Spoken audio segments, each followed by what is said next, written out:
I'm Linda Lee.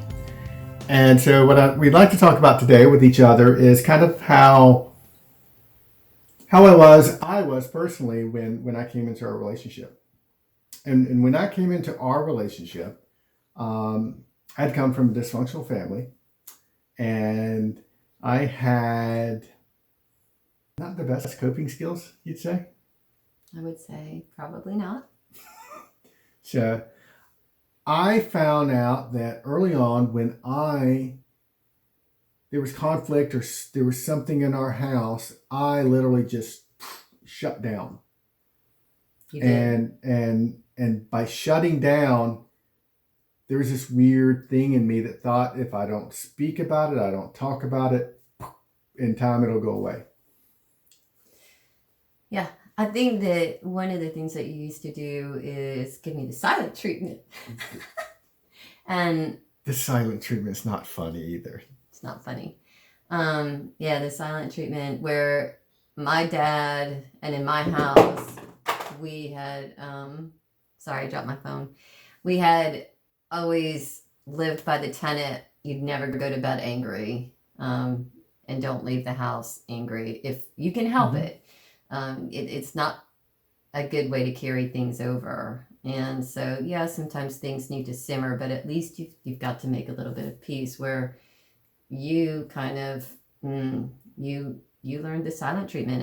And it was a shock to me because I was totally not used to that. And, after a couple hours, I'd be like, well, okay, can we talk about it yet? Are we okay? And you're like, no, I can do this all weekend. And I'm like, hey, a long time. I can't do this.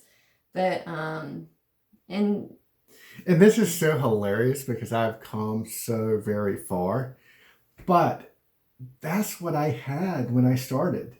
Yeah. And bless you for staying with me and through all that. But I didn't know how. I found out or grew up realizing that if someone gets upset, they just shut down and that's it. And maybe it'll go away and we can come back to be people again at some point. But and I just want to interject, the bad thing about that is that you bottle things up, internalize them. You start creating a list of all the things that have been done to you. And like, oh, well, he did this and he did that, or she did this and she did that. And I mean, that list just keeps on growing because you never discuss it. And by never ever discussing it, you start to build resentment, and then lots of little triggers occur. And that's when a relationship just explodes. Yeah. So Linda Lee, actually, she helped me in that she was able to talk to me about it and talk to me in kind of a disarming type of way. And so what I come to realize with you was that it wasn't healthy what I was doing. Right. That I had to learn, and as I learned, I took baby steps to opening up. And it took years, really, I guess. But there was a patience and there was a desire. I guess the most important thing is you were willing to see where I came from. And I was willing to recognize how I was dealing with conflict wasn't good. And so through that mutual type of give and take, I gradually did come out of that. But it took some time.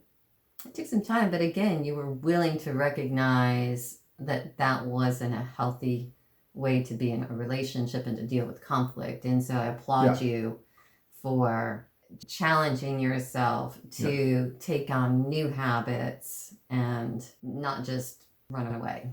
Exactly. So fast forward probably 10 years, maybe. I don't know how long it took me to really get through that, but I did get through it for the most part. But the better part of ourselves, sometimes we kind of fall back. and the funny thing is I remember, I don't know how long we were married at this point, but I fell back in that trait. And you threw up at me, hey, are you going to be silent again? Did I? Yeah. I don't even remember that. Because if you're going to be silent, I can go run these errands. And But again, it was just reminding me that I was being a moron. And oh, and his name, remember, is wrong. So we just had a joke like, oh, are you being wrong? I was being moron at the time.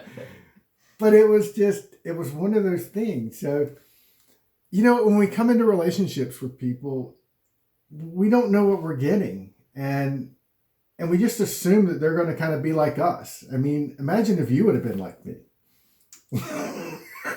Yeah, it wouldn't have lasted very long, would it? There would have been no conversation.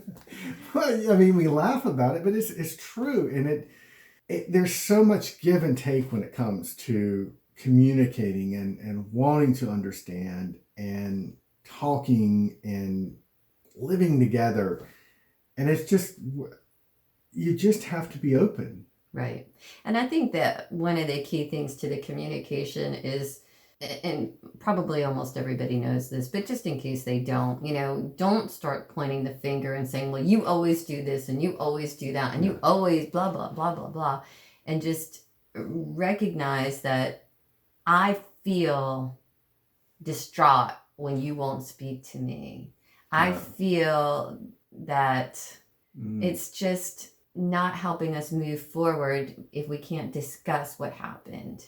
And it's not that we have to dissect it to the nth degree, and we don't need to determine who was right and who was wrong. We need to acknowledge how we each feel and felt about a given circumstances that happened, and recognize it for each other so that we can put each other in each other's shoes and move forward. And I think that that's it. It's a mutual respect, and it's not the pointing fingers.